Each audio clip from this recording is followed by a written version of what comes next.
Commerce vide, 9% à Malmedy, 18% à Liège, 33% à Verviers. Dynamiser les centres-villes, éviter la désertification commerciale, c'est le défi de bon nombre de responsables communaux. L'Association des managers de centre-ville, l'ANCV, a sorti ses chiffres pour 2019. Les cellules commerciales vides restent un problème à bon nombre d'endroits. En province de Liège, la situation varie très fort d'une ville à l'autre. Elle est critique pour Verviers, stable pour Liège, anodine pour Malmedy.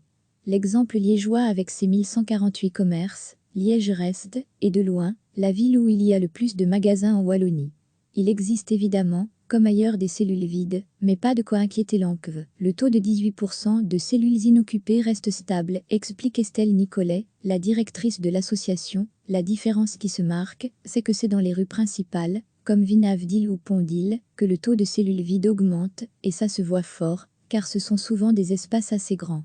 Par contre, dans les quartiers qui ont une identité plus forte où les autorités publiques apportent des aides aussi à travers Créachou par exemple, on voit qu'il y a un renforcement de la dynamique commerciale, avec un taux de cellules vides qui diminue dans la rue Nevis, Souverain-Pont, rue de la Casquette ou rue Saint-Paul.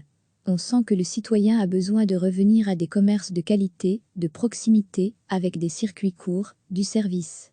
Les consommateurs retournent vers ces commerces, et en les regroupant dans un quartier, on arrive à avoir une offre commerciale globale qui intéresse les consommateurs. Oui, une dynamique qui doit faire ses preuves à Huy. Selon l'association, le nombre de commerces vides a augmenté de 4% en un an. Une statistique qui étonne les autorités communales. Quoi qu'il en soit, là aussi, la ville donne l'impulsion pour inverser la tendance. Prime communale, prime Créachou bientôt, ça fera 8 000 € disponibles pour tout qui veut lancer un commerce dans une de ces cellules vides, explique l'échevin des affaires économiques, Éric Dozogne. La ville ne s'arrête pas là, on a acquis des immeubles dans une rue qui posait problème. On les a restaurés.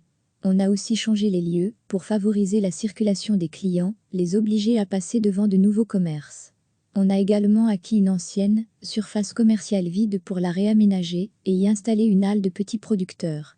On veille à avoir une diversité de commerces, des enseignes importantes et puis des plus petits commerces spécifiques, mercerie, maroquinerie et même le plus vieux commerce de Huy. Huy a plus de 140 ans. Des initiatives qui devraient bientôt porter leurs fruits.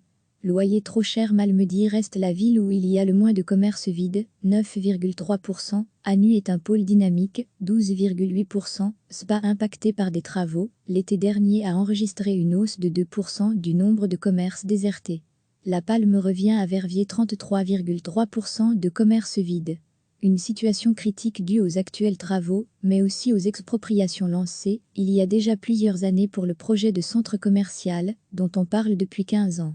L'ANCV relève aussi que les loyers restent souvent trop chers. Pour certains, on est dans une logique financière.